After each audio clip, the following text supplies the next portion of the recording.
Baik, sekarang kita sudah bersama dengan narasumbernya sendiri, yaitu Pak M. Kafrawi SSMSN.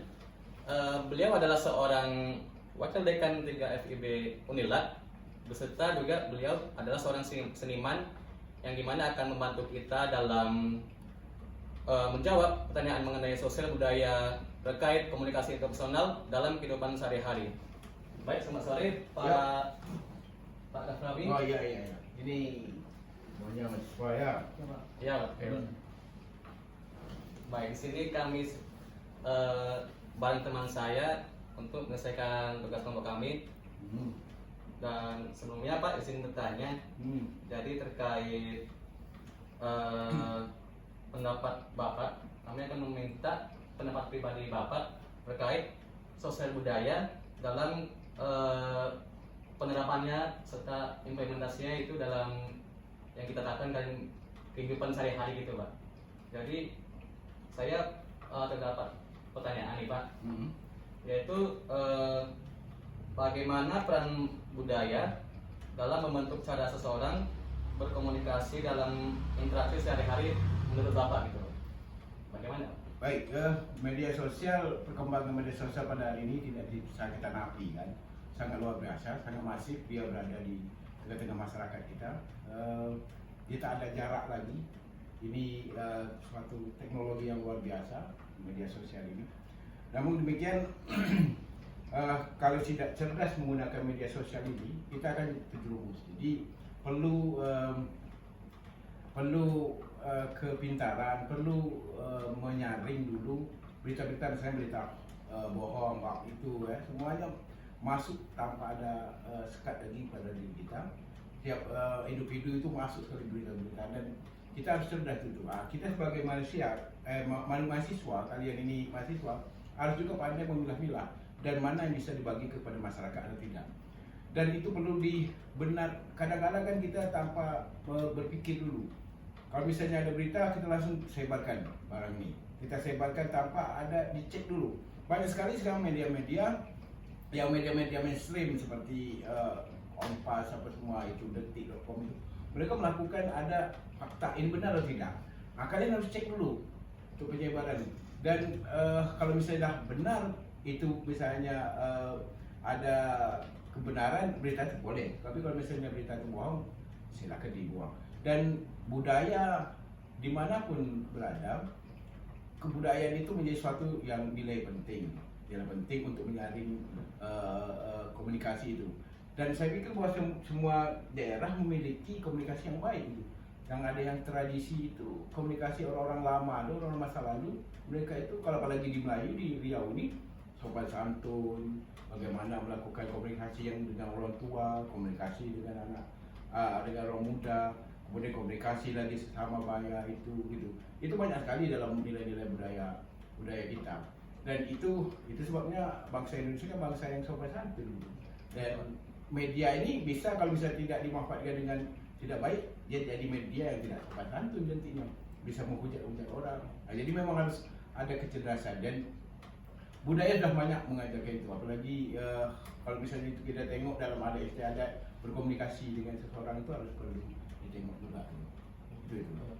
Berarti tergantung penggunanya sendiri gitu Pak. Pengguna sendiri, dan pengguna sendiri harus juga ada edukasi dari orang-orang yang seperti kalian, orang mahasiswa, kemudian para pemilik intelektual itu, mereka harus mengedukasi kepada masyarakat bahwa jangan sembarangan mengkonsumsi media itu.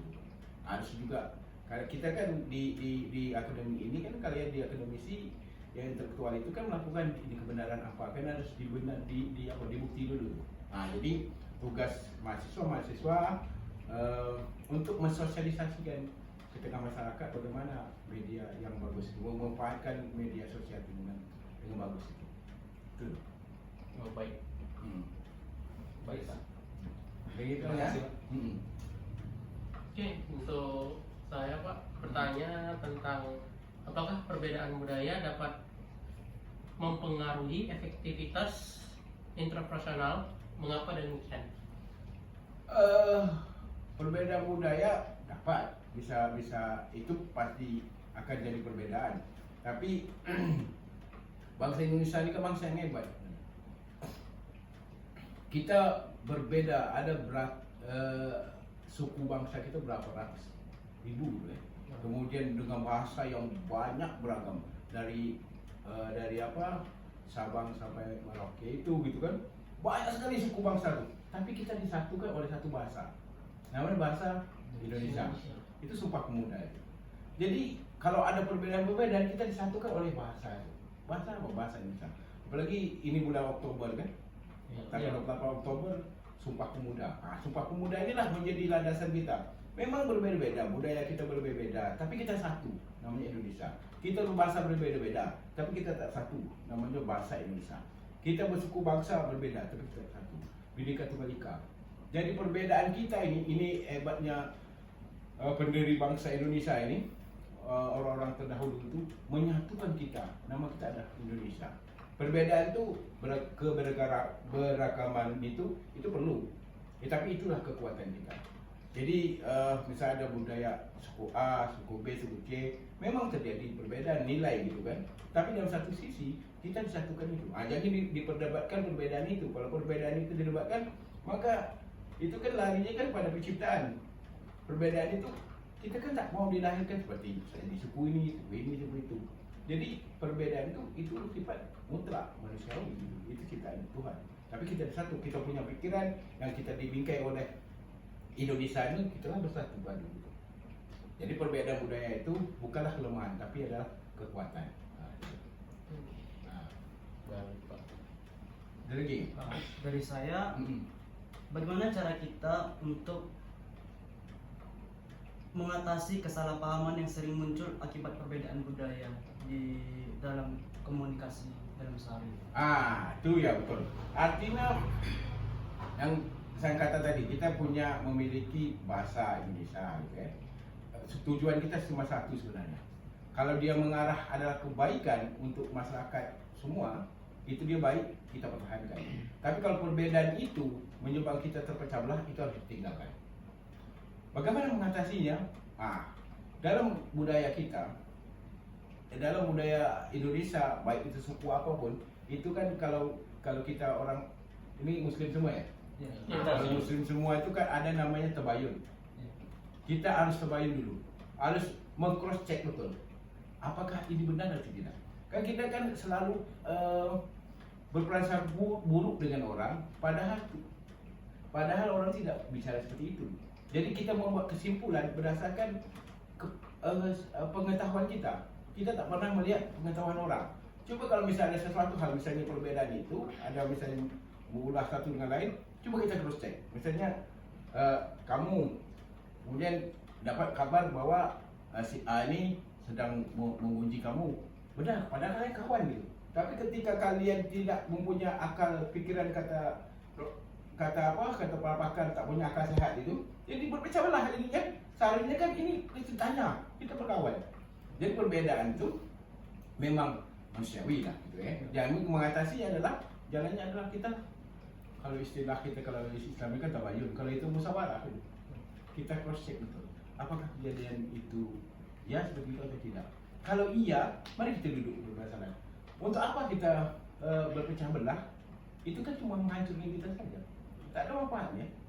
Kita berkelahi tentang satu hal, tapi kita terpecah belah. Dulu kawan juga tak kawan. Itu kan tak ada manfaatnya. Lebih bagus berkawan banyak daripada ada musuh gitu kan. Benar. Oke. Jawab ya? Jawab. Sudah, terima kasih Pak. Pak, selanjutnya pertanyaan dari saya, apa tantangan terbesar yang pernah Anda alami dalam berkomunikasi dengan orang dari latar budaya yang berbeda? Kalau di Indonesia saya tanya gitu ya, tantangannya itu tidak terasa berat. Sebab kalau kita berkomunikasi, pasti kita berkomunikasi dengan bahasa Indonesia. Jadi apapun sukunya, apapun keberagamannya, apapun daerahnya, kita disatukan bangsa Indonesia. Itu hebatnya yang saya katakan tadi. Sumpah Pemuda itu hebat sekali, menyatukan bangsa kita. Orang Papua yang datang ke Riau ini dengan menggunakan bahasa Indonesia, kita satu. Orang Jawa Barat datang ke sini kita disatukan dengan bahasa Indonesia. Kita juga begitu, datang ke Papua, datang ke Kalimantan ini, kita disatukan. Jadi saya pikir bahwa tidak ada kesulitan sebenarnya dalam di Indonesia ini untuk berkomunikasi. Memang perbedaan sikap itu ya. Jadi kalau berdasarkan pengalaman, rasanya pengalaman yang tak ada, betul lah pengalaman. Saya juga kan pernah di Yogyakarta. Saya di Yogyakarta 2 tahun gitu. Saya tak bisa bahasa Jawa, tapi karena ada bahasa Indonesia, kita bisa berkomunikasi. Kita bisa disatukan dan juga kita bisa menyamakan persepsi kita. Gitu. Misalnya kalau saya harus makan di warung berbahasa Jawa gitu. Orang-orang tua itu kadang-kadang kurang fasih begitu bahasa Indonesia ya, orang-orang Jawa. Tapi dia bisa tangkap gitu. Dia paham gitu apa yang kita maksud. Jadi tidak ada tidak ada apalah, rasanya belum ada yang saya alami untuk perbedaan yang seperti itu, tidak ada. Sebab kita ini memang bersyukur lah dia mendiami Indonesia ini. Kita sangat disatu oleh bahasa. Tidak ada kendala menurut saya. Oke, yang sebelumnya Pak, pertanyaan terakhir dari saya, menurut Bapak, apakah ada perbedaan dalam cara orang dari budaya yang berbeda mengekspresikan rasa hormat dalam komunikasi? Oh ya, perbedaan itu pasti. Rasa hormat kepada seorang itu pasti. Kalau kita misalnya di Indonesia daerah kita tangan seperti ini kan komunikasi.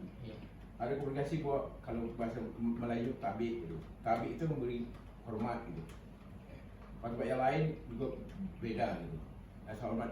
Kalau kita di Sumatera ini mungkin menunjuk seperti ini sudah banyak agak apa alamat kemana ke sana kita menuju di itu, tapi dengan gestur dengan tubuh kita yang hormat gitu. Kalau di Jawa mungkin saja tangan seperti ini, jadi menunjuknya pakai ini, dan itu perbedaan itu perbedaan itu menjadi kekuatan kebudayaan dan itu tidak bisa kita ubah. Nah, konteksnya adalah kalian pada generasi pada hari ini, Gen Z ini, kalian harus mensosialisasi itu gitu. Perbedaan itu adalah perbedaan pada mengekspresikan saja. Tapi pada satu sisi kita bersatu. Secara menghormati seperti itu. Saya ini kan orang berkarya di bidang teater atau film kan. Berapa kali berangkat misalnya ke Jogja bawa pementasan teater di sana. Cara kita itu berbeda dengan Jawa. Kita agak keras Sumatera, orang Jawa agak lembut gitu. Dan cara penghormatan juga berbeda. Kalau misalnya di dalam seni pertunjukan di Sumatera atau di Riau ini kita punya syair dengan pembukaan dengan pantun. Kalau di sana kan tidak ada, tetapi titih ada sebenarnya. Usahakan di situ saja. Kalau misalnya perbedaannya juga bukan saja di Pulau Jawa dengan Sumatera. Di Riau ini sendiri ada berapa kabupaten kota? Ada 12 kabupaten kota. Semua berbeda kan? Ada orang Kampar, dengan orang Bengkalis, itu beda tuh budayanya kan? Begitu juga orang Rokan Hulu di Pasir kan? Dengan orang Inhil, Belahan, pasti beda. Dan sikap. Dan perbedaan itu rasanya wajar manusiawi. Tuhan itu menciptakan berbeda-beda, tapi berbeda-beda untuk memahami. Ini kan simbol-simbol untuk memahami satu dengan lain. Kalau misalnya teori nanti kalau misalnya kalian berjumpa misalnya teori komunikasi itu ada semiotik. Semiotik itu bicara tentang tanda-tanda. Nah, jadi ada kesepakatan bersama yang ini tidak berlaku di daerah ini, tapi dia berlaku di daerah lain. Contoh gini, tanda warna merah dan putih kita sepakat di Indonesia itu adalah bendera Indonesia. Itu Indonesia. Tapi dia masuk ke daerah lain, ke Amerika, merah dan putih bukan bendera kita. Pasti perbedaan. Ada budaya itu yang disepakati oleh bersama dan pada satu sisi nanti dia itu berbeda. Tergantung kita penafsiran. Yang penafsiran itu tak bisa kita buat kesimpulan tadi, tak bisa kita buat kesimpulan bahwa ini salah, ini benar, ini salah, benar. Dan sebab kebudayaan itu kesepakatan bersama di zaman terdahulu. Warna kuning bagi kita di Riau adalah warna di Riau itu warna kuning merah, hijau. Itu udah lihat, itu riau. Tapi ini kuning warna kekuasaan, hijau nama ulama, merah nama kesejahteraan rakyat gitu. Masuk di Pulau Jawa, merah kuning hijau lain lagi. Itu dia. Misalnya simbol sedikit lagi ya. Simbol lagi bermain. Misalnya keris. Keris di Riau, di Sumatera rata-rata di depan, gitu kan? Tapi di Pulau Jawa enggak kan? Orang Jawa di belakang. Akan punya simbol-simbol berbeda. Tapi ada ini nilai-nilai budaya yang tidak bisa kita perdebatkan. Sebab nilai-nilai budaya itu tergantung di daerah masing-masing. Tapi tetap hebatnya kita disatukan Indonesia. Disatukan kadang-kala disatukan oleh tim Indonesia sepak bola kan. Ini satu semua kan. Itu dia. Habis? Baik, di sini teman-teman apakah sudah cukup jelas dengan jawaban dari beliau? Cukup jelas. Oke, baik. Terima kasih banyak Pak Ya. atas opini dan pendapat Bapak bagaimana sosial budaya ini diterapkan dalam kehidupan bermasyarakat. Semoga pendapat dan opini Bapak yang Bapak berikan dapat bermanfaat bagi kita semua Pak. Amin. Amin. Baik, kami dari kelompok 5 ya. 5 cukup izin menyelesaikan wawancara dengan beliau. Bila ada kata kami yang salah, mohon dimaafkan. Assalamualaikum warahmatullahi wabarakatuh. Salam. Dia nampak tu. Halo. Yo. Terima kasih banyak. Yuk. Selamat ya, Pak. Ya, dulu ya. Ya, Pak. Terima kasih banyak Pak.